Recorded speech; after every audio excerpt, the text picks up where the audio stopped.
Alright, so with this video we're continuing on using slope-intercept form to write an equation. This time we're given a graph with 2 points marked on it. So they want us to write an equation using these 2 points.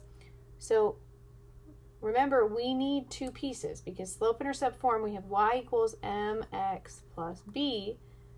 X and y, that's a coordinate, so those are actually changing, right? That changes. It depends on which point I'm looking at, which will be x and y. But slope, this is constant through the whole problem to get from one point to the next. So if I can even see it crosses here, so there's going to be a slope here, which would be the same slope to get here. And I can continue to use that same slope. So that's a constant rate of change. And then the y-intercept, which we represent with b in here, is y-intercept. Intercept. I can spell intercept. That's where it crosses the y line here. So we need those 2 pieces in order to write the equation. Okay, so first we're going to calculate slope using rise over run. So we're going to figure that out really quick. So let's look at this one. If I want to know how far up did I have to go to get from this point to this point, I just want to know to get to the same line here. So I had -2 right here, and then I'm up to here. So I went 2 and 2, that's 4 total. So I went up 4. And then to run from this point over to this point, I have -2 here, and then I have 4 here. So I'm going 2, and then 4 more, that's 6. So I'm running 6. So we're just counting, and you can just count. You can go 1, 2, 3, 4, 5, 6. I was using the coordinates here to do that, so I was kind of using the slope formula a little bit there. But you can also just count. I went 1, 2, 3, 4. The only thing, when we get to the point where they're giving us the actual 2 points and not the graph, you would have to use the slope formula unless you graphed it and counted it. So our slope is 4 over 6, which we can reduce. They can both divide by 2. We want to reduce that. 4 divided by 2 is 2. 6 divided by 2 is 3. So this is going to be our slope. And then use the slope-intercept form equation to find the y-intercept. The reason I say that, instead of just saying look at the graph, is I can see the y-intercept is right here, but that crosses on a little bit of a funky spot. It's not going to be a nice whole number. It's going to be a fraction or a decimal. Okay, so we're going to use the slope-intercept form to find our y-intercept. And so what we're going to do is we're going to choose one of the 2 points, doesn't matter which one you choose, and you're going to plug in x and y.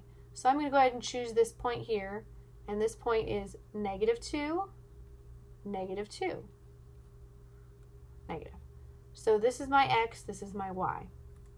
So I'm going to have -2 equals m, which we just found, that's their slope, and then x is -2, and then we're going to say plus b. Remember, this is what we're looking for. I need to know what that is so that I can actually write the equation. I need the slope and the y-intercept to write the equation. All right, so now we're going to multiply. We're going to simplify the side first. So 2 times -2 is -4. Divided by 3 plus b. So now I can't really do the division here, so I'm going to add 4/3 to both sides, plus 4/3, like this. So now I have -2 plus 4/3. So in order to actually add these, I need them to both have the same denominator. Right now this one has a denominator of 1. So I want to convert this so it has the same denominator. That's really easy. I can just multiply by 3, and that'll get me 3 on the bottom, but if I have to do that same thing on the top. So 3 times -2 is -6, so I'm kind of going a little crooked here. Plus 4 over 3. So now I have -6 plus 4, so I can say 6 minus 4, that would be 2. I have more negatives than positives, so it's going to be -2, and then it's over 3. So this is my y-intercept, because that's -2/3 on this side. Once I add these 2 together, -4/3 plus 4/3 cancels out. So this is my y-intercept. So now I can go back to my equation here and go y equals x So I'm going to have my slope of 2/3. I'll put that in blue since I wrote that in blue here. 2/3. And I'm going to subtract my y-intercept of 2/3. So it's by chance they're both 2/3 here.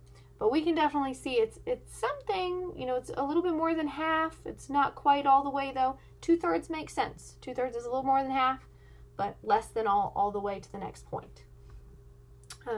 So we did this to find our y-intercept. Sorry, I said it and didn't fill that word in, intercept. And then we're going to rewrite the equation using the slope and y-intercept. So that was the fill in the blank there. So that's what we did on this one. So this is our equation that we were looking for based on that graph. All right, so go ahead and go give that a try on Alex.